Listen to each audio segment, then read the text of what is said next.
Welcome, everyone. As you might imagine, it was a huge honor to be offered the opportunity to introduce our speaker today. Sorry, there are two microphones here. This one might be better. And I first went on her website to see what her illustrations looked like, and I was pleasantly surprised when I found a rainforest ecosystem, which is the ecosystem that I work in. And she did not forget to include the bacteria.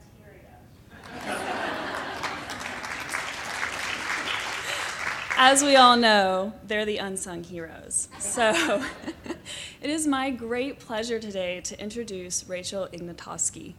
And she is a New York Times best-selling author and illustrator based out of sunny Los Angeles. She grew up in New Jersey on a healthy diet of cartoons and pudding. She got her degree at the Tyler School of Arts, Graphic Design in 2011, and now she works for herself. And she spends her days and nights drawing and writing and learning as much as she can. Rachel is a published author with 10 Speed Press and is always coming up with new and exciting ideas. You should check out her book, Women in Science, which I'm sure many of you received today, and she also has another book, Women in Sports. Rachel's work is all based in science and history, and she believes that illustration is a powerful tool that can bring fun and excitement to learning. Rachel also she has a passion for taking dense information and making it fun and accessible to all public audiences. So Rachel finally is hoping to use her work to spread her message about scientific literacy and feminism. And I'm very excited to see what she has to say today. So without further ado, let's all give a warm welcome to Rachel. Thank you.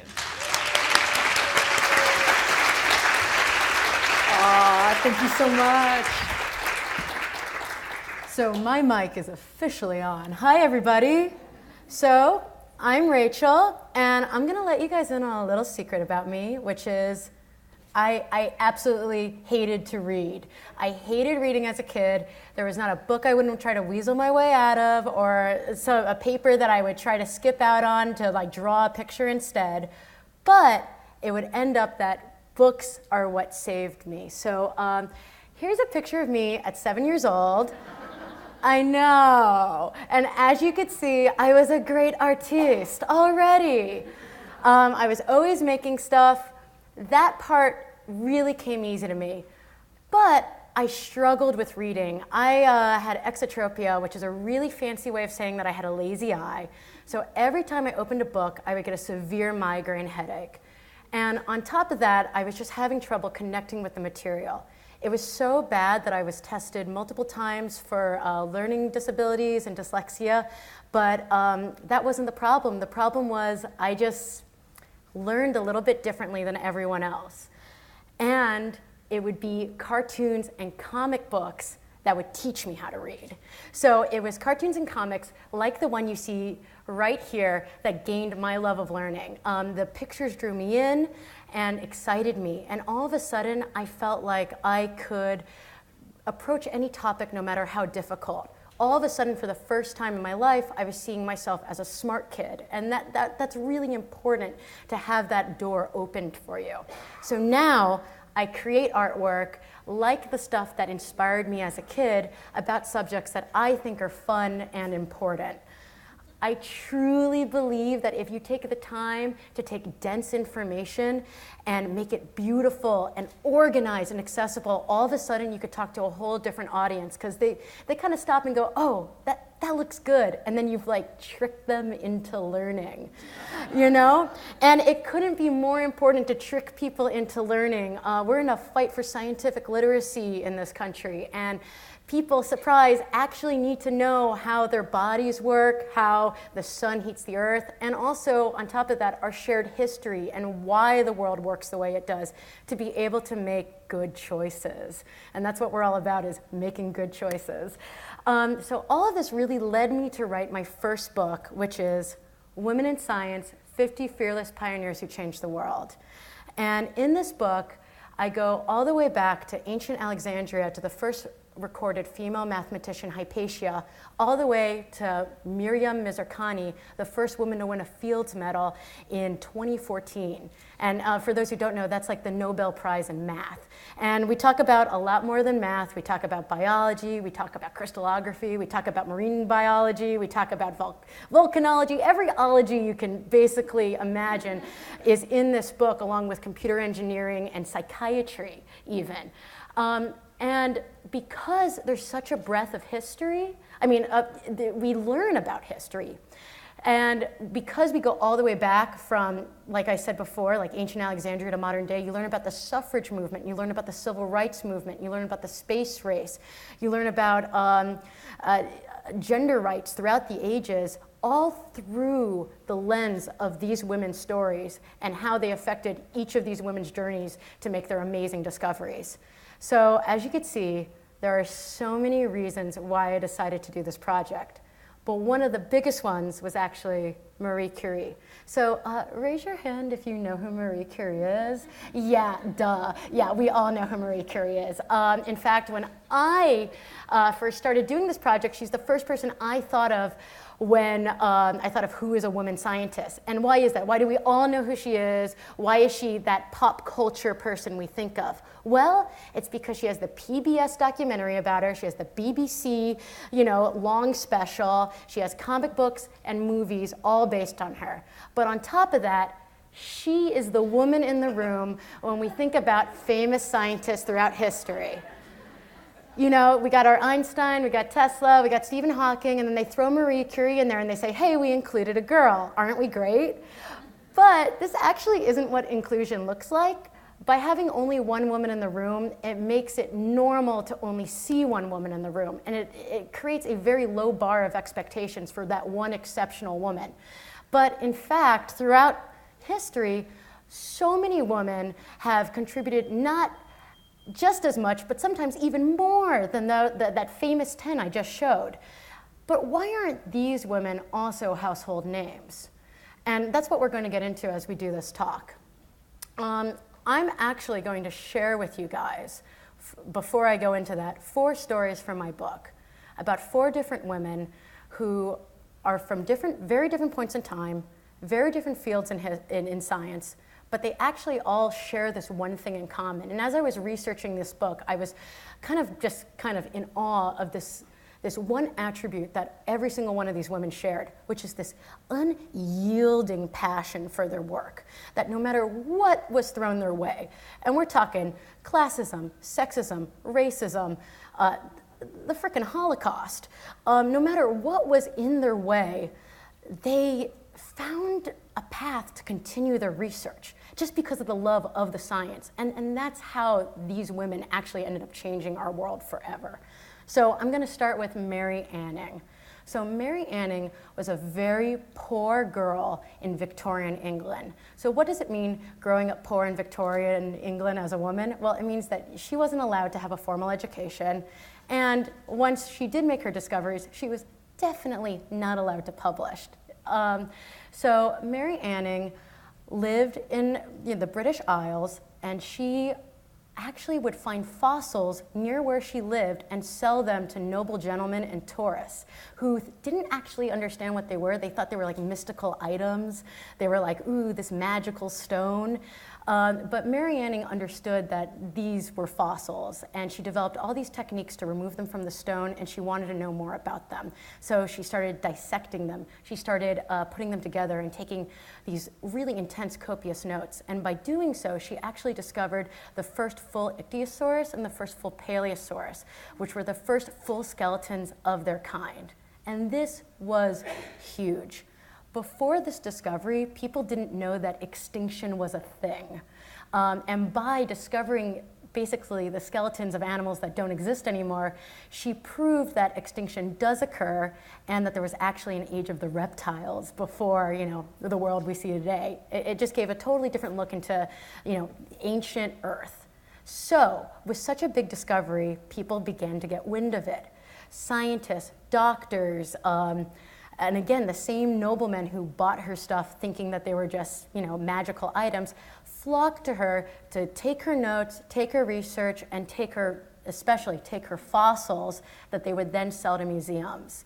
And like I said before, as a woman, she was not allowed to publish, and as a poor woman, no one believed her when they said it was hers. They said, "You don't know nothing, you're dirt. How could this be you?"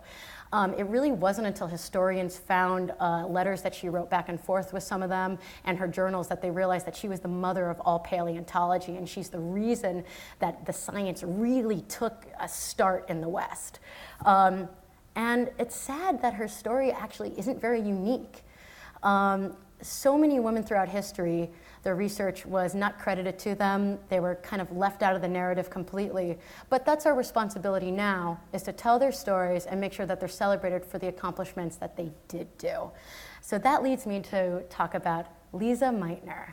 So I'm sure working at LLNL, you guys all know who Lisa Meitner is, and you all know all about the discovery of fission.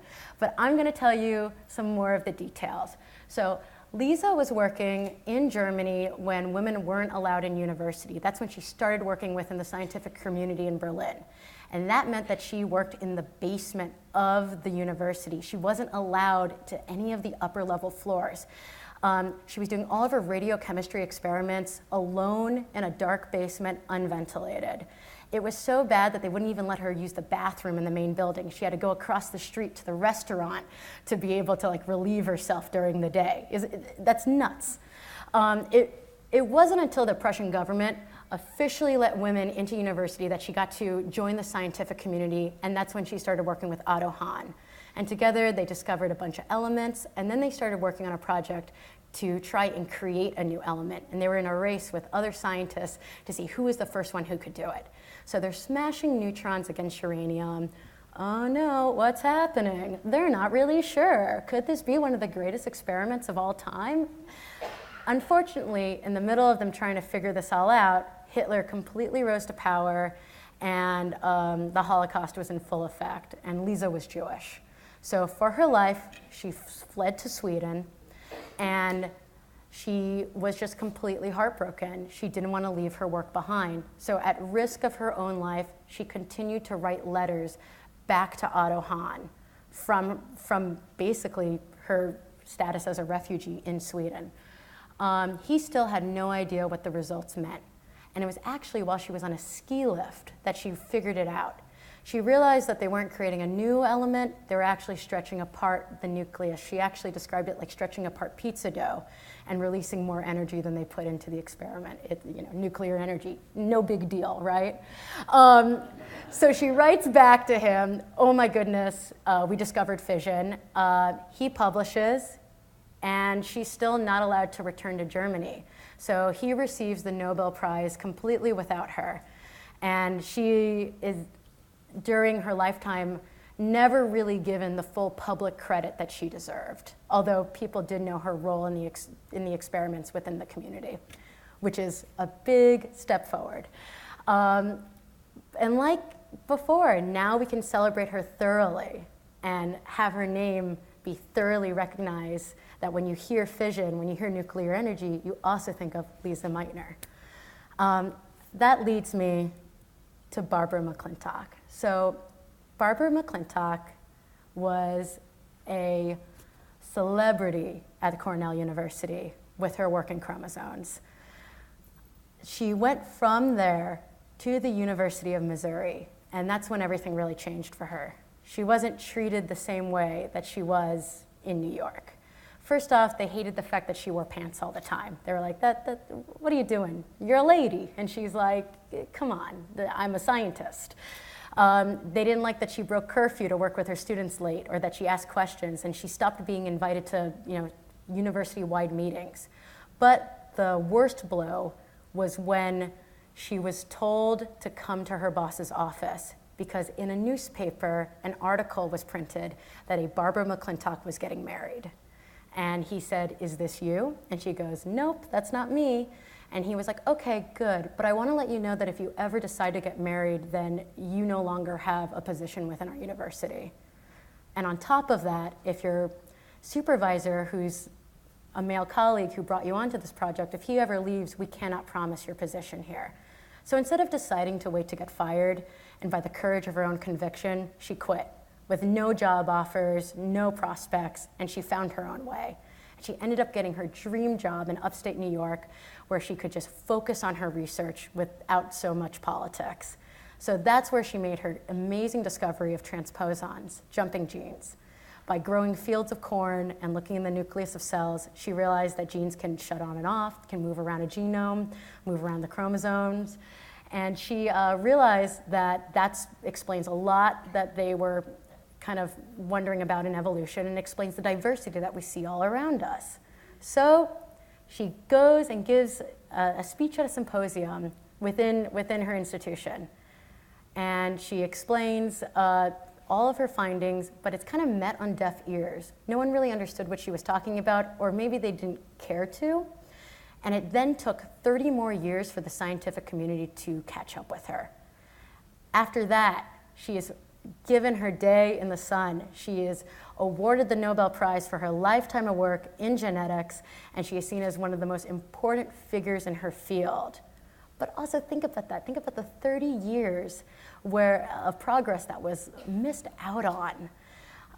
If only they just kind of worked with her closer, or maybe asked follow-up questions instead of disregarding her so quickly. Lastly, I'm going to end this with one of my favorite stories, which is Katherine Johnson. So who here saw Hidden Figures? Yeah, it's a great movie, and I'm going to spoil everything for everyone who didn't see it, so watch out. So Katherine Johnson was working during the height of segregation at NASA. So she's treated like a second-class citizen, and on top of that, she's also a woman, which means that she's not seen as a mathematician, she's seen as a computer.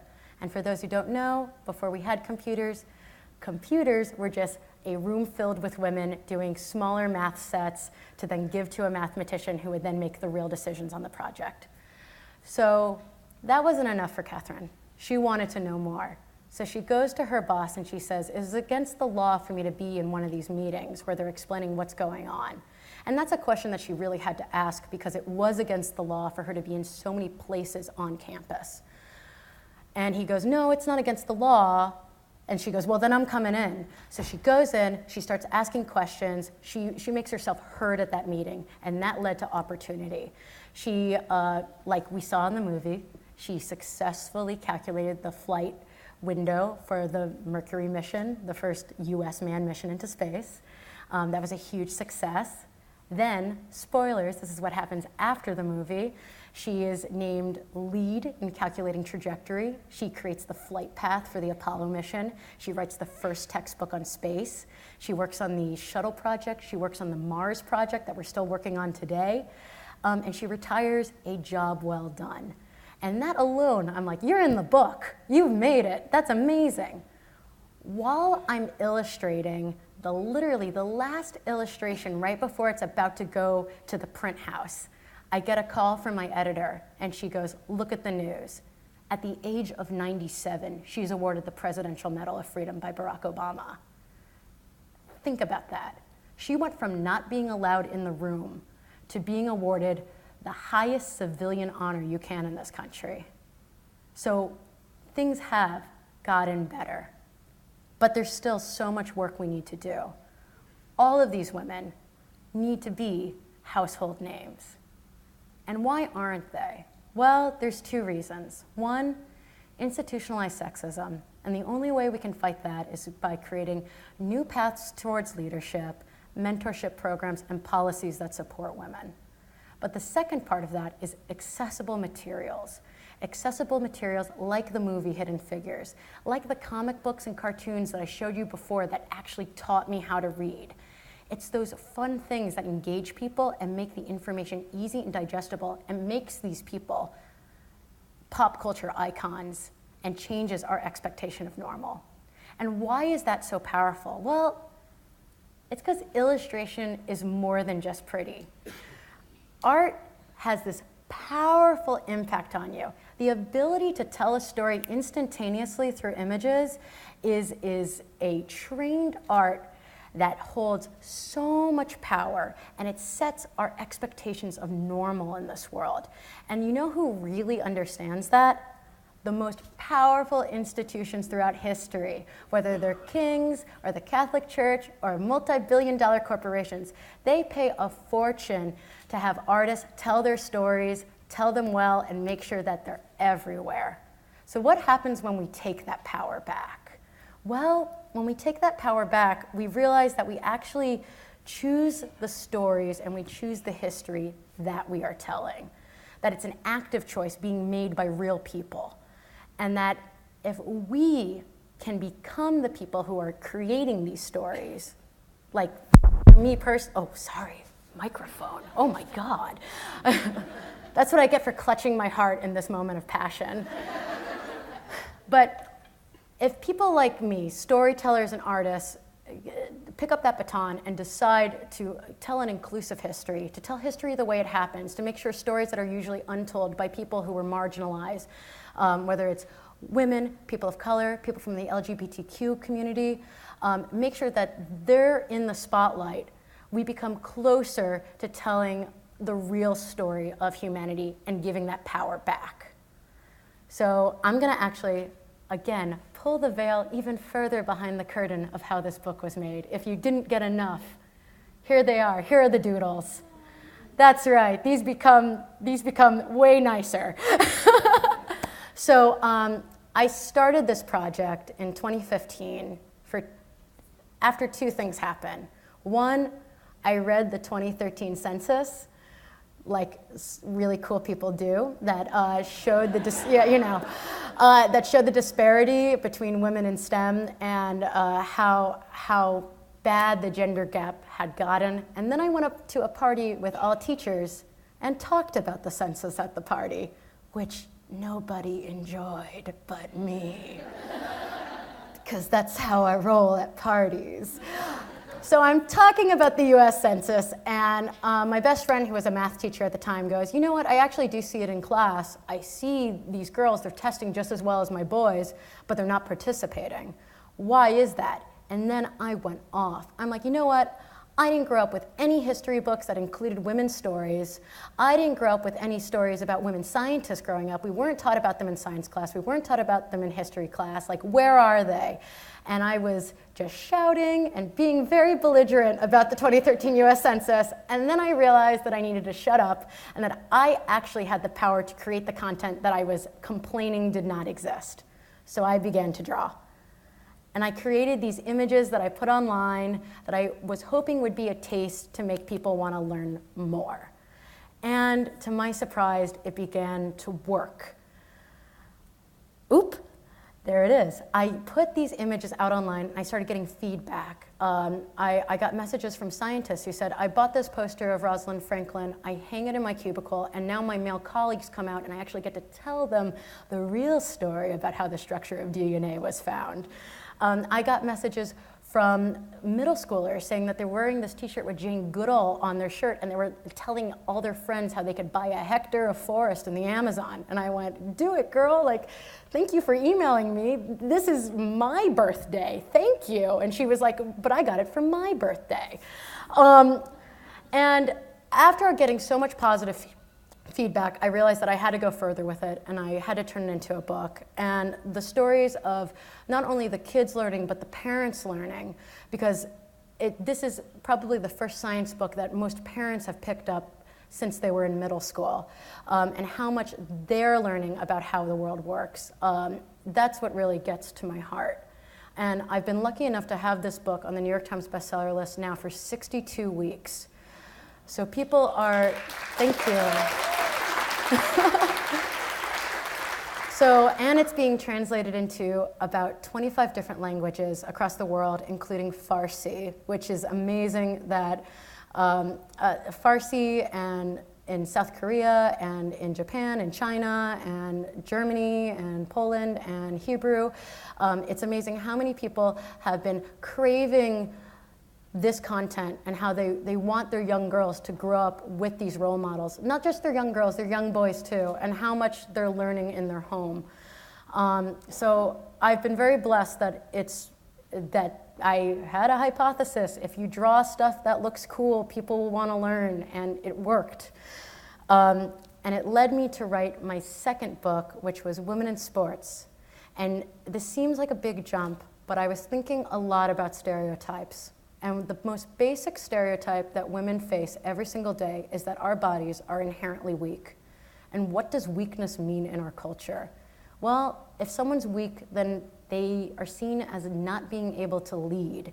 And weakness has been the main excuse to deny women education, deny them roles in leadership, whether it's within a corporation or within a government.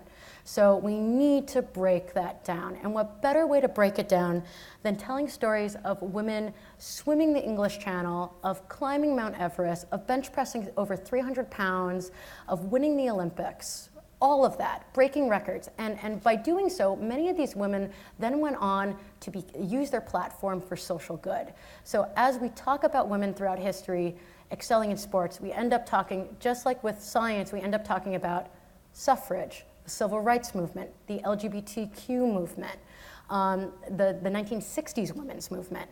All of this goes hand in hand because we're talking about where our bodies are allowed to be.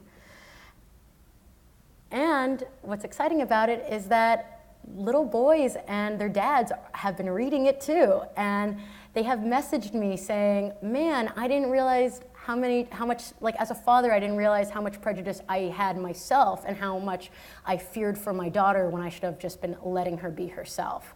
So again, stories, young and old, sharing these stories and learning very different lessons from them. It's incredibly exciting. To bring it back to science, here's that census I'm all about. This is data from the 2013 census that came out. And I just want to point out, things are getting better. From 1970 to 2011, there has been massive growth in STEM, but there's still so much work to be done. Note that engineering is ending where most of these started in the 1970s. So we got a long way to go. They're getting better, but we got to keep working. Luckily, there's a lot of things that you can share out there with young ones and with your families to kind of help the hearts and minds part of it. But the hearts and minds part of it is just really one aspect, and that's where I play because those are the skills that I have. I know how to draw, I know how to tell stories. But the real change is going to happen through programming and through policy. And here's some kind of hands-on things that I think are really exciting, especially Girls Who Code. I think that's one of the most powerful foundations that are out there. But I also want to talk about this hashtag that is below. And I know hashtags can sometimes kind of seem flittering, but this story, I believe, is really powerful. So the woman in the center was an engineer for her firm, and she was featured in an advertisement for her firm. So her face was everywhere. It was on billboards.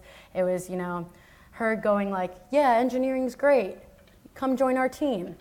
And her company was blasted with so much hate mail saying, why did you hire a model? Why didn't you get a real engineer to be in this? Yeah, and so she responded, look, I'm an engineer. This is what an engineer looks like. And she began to share her story online, and she encouraged other people to share their story too and tie it all together with this hashtag. And people came out of the woodwork talking about how they're a mother, they like to ski, they're an immigrant, they just got married to their wife and they're excited for, to be adopting, and they're also an engineer. Because, surprise, people are multifaceted human beings, and you could be many things at once. And isn't that what we're really trying to do with this entire movement? By sharing all these different stories, it's just to show that, hey, the human experience is multifaceted and layered, and people can be 300% of something. And that's really what we're trying to do when we talk about defining a new normal, is to be seen fully as who we are, so then we could create and discover and make things fully as who we are. I'm gonna leave you guys here with this. Women make up 50% of our population. we are facing so many problems. It's brain power that we cannot ignore. And not ignoring it's not enough. It needs to be fully encouraged. We need to make sure that every single child can see themselves as a leader in solving our largest problems. And this is usually when I end my speech and I say thank you, and you guys all like cry a little. But I have something, I know, but I have something special for you actually, which is sneak peek. Sneak peek to my next book, The Wondrous Workings of Planet Earth. I truly believe that one of the biggest problems we're facing is climate change and the overuse of our natural resources. We're using them faster than we can replenish them. And right now, most people hear the word sustainable or eco-friendly and they think about the new like Honda Fit before they think about what those words actually mean. So what I want to do with this book is kind of just bring some more scientific literacy into the home by profiling different ecosystems throughout the world. And so not only do we talk about different ecosystems, we talk about their ecological benefits, we do really cute food maps of them, food webs, so people understand the flow of energy and that it is a flow of energy through our ecosystems that allow things to work. We also talk about the greatest threat that each of those ecosystems face. And we also preface it all by just explaining what all of this is. We talk about the carbon cycle, the water cycle, the phosphorus cycle, the nitrogen cycle. We talk about human movement all over the globe and the impacts that humans have on our world and what we need to do to protect it and mitigate those impacts. And we also, ding, ding, ding, explain what climate change is. So I'm hoping that all of this allows not only the kids to learn, but the parents too. And I hope that by making a book that's beautiful first, the science then is tricked in there second. So I'm going to leave you guys with one of my favorite quotes by Jane Goodall, which actually inspired this entire project. Thanks, women in science. Only if we understand can we care. Only if we care we will help. And only if we help we shall all be saved. Thank you.